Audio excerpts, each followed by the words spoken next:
বঙ্গোপসাগর ঘিরে নীল অর্থনীতির সম্ভাবনার দুয়ার বাংলাদেশ, যার বড় ক্ষেত্র মৎস্য সম্পদ। তবে মাছ আহরণে অফুরন্ত সুযোগ থাকলেও আছে নানা সীমাবদ্ধতা, আছে নতুন সমুদ্র সীমা নিয়ে তথ্য ঘাটতি, সেই সাথে দক্ষ জনবল সংকট, পাশাপাশি প্রতিবেশী দেশগুলো মৎস্য শিকারীদের অনুপ্রবেশ। তাই নতুন সম্ভাবনা কাজে লাগাতে দরকার সমন্বিত উদ্যোগ, এমনই মত বিশেষজ্ঞদের। ফখরুল ইসলামের ধারাবাহিক প্রতিবেদনের প্রথম পর্ব আর ছবি তুলেছেন আবু জাহেদ।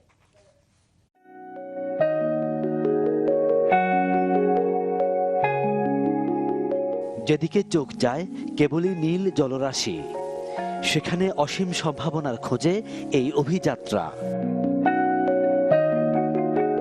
উপকূল থেকে দীর্ঘ পথ পাড়ি দিয়ে বঙ্গোপসাগরের এই নীল প্রান্তে প্রতিদিনই মাছ ধরে এমন নৌযানের সংখ্যা কম নয়। দিন রাতের পার্থক্য ভুলে যাদের সাগরেই থাকতে হয় 2-3 সপ্তাহ পর্যন্ত। দুই দেশের সাথে বিরোধ নিষ্পত্তির পর বাংলাদেশের সমুদ্র এলাকা এখন 1,18,813 বর্গ কিলোমিটার। এই অঞ্চল ঘিরেই এখন নীল অর্থনীতির স্বপ্ন, যার অন্যতম মৎস্য সম্পদ।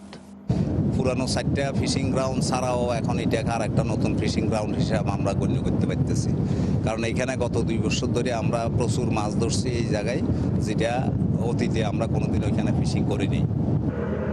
বাংলাদেশের বিশেষ অর্থনৈতিক অঞ্চল 200 নটিক্যাল মাইল, যদিও এখন সচরাচর মাছ আহরণ হয় উপকূল থেকে 100 নটিক্যাল মাইল পর্যন্ত এলাকায়।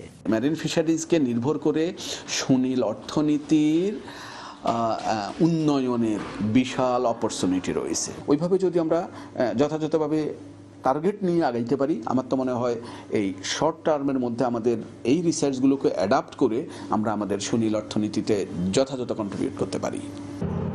সাগরে এখন যেসব নৌযান মাছ ধরে তার অনেকগুলোর প্রযুক্তি আর কারিগরি সুবিধার অভাব আছে, সংকট আছে দক্ষ জনবলের। পাশাপাশি মাছ মিলবে কিনা সে আশঙ্কা থেকেও অনেকেই নতুন এলাকায় যেতে চায় না।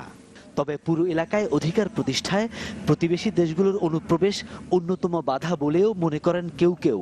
ইন্ডিয়া ও মিয়ানমারের কিছু ট্রলার ওরা মাঝে মাঝে কখনো প্রতিকূল আবহাওয়ার জন্য বা টাইক্লোনের জন্য যখন দেখা গেল যে ওরা ওদের দেশে ব্যাক করতে পারতেছে না, তখন এদিকে চলে আসতেছে, বা কখনো ইন্টারন্যাশনালি মাছ ধরার জন্য আসতেছে। অবশ্য নীল অর্থনীতি নিয়ে কাজ করা সরকারি এই কর্মকর্তার মতে সুফল অর্জনে কাজ চলছে নানা আঙ্গিকে। সমুদ্র সীমায় রয়েছে নজরদারিও। ওটা তো নেভি নজরদারি করতেছে না, থাই ট্রলার, ইন্ডিয়ান ট্রলার আসলেই তো তারা অ্যারেস্ট করে। ওটা নিয়ে কোনো সমস্যা নেই। এখন যে নেভির এখন যথেষ্ট জাহাজ দিচ্ছে সরকার, তারা সবাই খুব খেয়াল রাখে। দেশের সমুদ্র এলাকা থেকে এখন 50-60 ধরনের মাছ আহরণ হয় বছরে, যার পরিমাণ প্রায় 6 লাখ মেট্রিক টন। এটা বলার অপেক্ষা রাখে না যে নীল অর্থনীতির অপার সম্ভাবনা জোরালোভাবে কড়া নাড়ছে বাংলাদেশের দুয়ারে, আর তাকে বরণ করে নিতে চেষ্টাও রয়েছে নানা রকম। তবে চ্যালেঞ্জও কম নয় এক্ষেত্রে। এখন কতটা দক্ষতার সাথে এই চ্যালেঞ্জ মোকাবেলা করা সম্ভব হচ্ছে তার উপর নির্ভর করছে আগামীর ফসল।